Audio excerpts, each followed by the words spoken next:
Donald J. Trump is calling for a total and complete shutdown of Muslims entering the United States until our country's representatives can figure out what the hell is going on.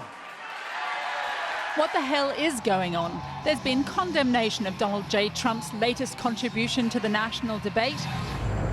But before we get to that, this was the view of a handful of Trump supporters in rural Maryland today.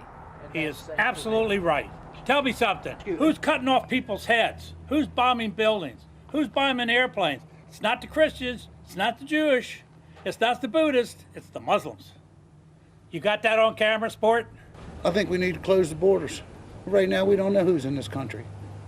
I know I'm armed. I'm armed. Don't come near me. He's what you should have in there. Obama doesn't know what's going on, you know, so you need somebody to change things up. Donald Trump has been changing things up and finding favour at the polls ever since he announced his candidacy to be the Republican nominee for president. First, there was the wall to block off Mexico. I will build the greatest wall. Then the mocking of a disabled New York Times journalist. And the claim that Muslims in New Jersey had cheered the attacks on 9/11. Thousands and thousands of people were cheering as that building was coming down. We've kind of become somewhat numb to the craziness that comes out of him, but yet for some reason he gets a pass because it's a form of entertainment of sorts for us right now. But he's not a joke. Donald Trump's call to close the gates to Muslims was a reaction to the terror attack in San Bernardino last week, when Tashfeen Malik and Syed Farouk, shown here at a US airport last year, opened fire at a function for Farouk's workmates, killing 14 people. Americans want answers, and Donald Trump on the phone to cable TV says he's giving them. I think it's something that has to be done. Look at what happened in Paris. We have places in London and other places that are so radicalized that the police are afraid for their own lives. The spokeswoman for Prime Minister David Cameron called Trump's comments divisive, unhelpful, and quite simply wrong. Mr. Cameron's condemnation part of a global backlash from Sweden, France, and even the world of Harry Potter. At home in America, the Republican Party's most senior legislator distanced conservatives from their leading candidate's comments. This is not conservatism.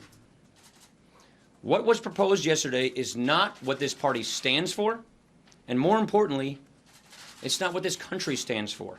When people self-radicalize... But at the country's second largest mosque, Jay Johnson, Secretary for Homeland Security, leading the fight against terrorism, wouldn't be directly drawn. Muslims in America are always asked to condemn the inflammatory rhetoric of fundamentalists. So why can't you condemn the inflammatory rhetoric of Donald Trump? I have spoken about what I believe to be the obligation of those of us in public office and those who aspire to public office and command a microphone, to be responsible in our rhetoric, responsible in our suggestions, and not suggest things that are overheated.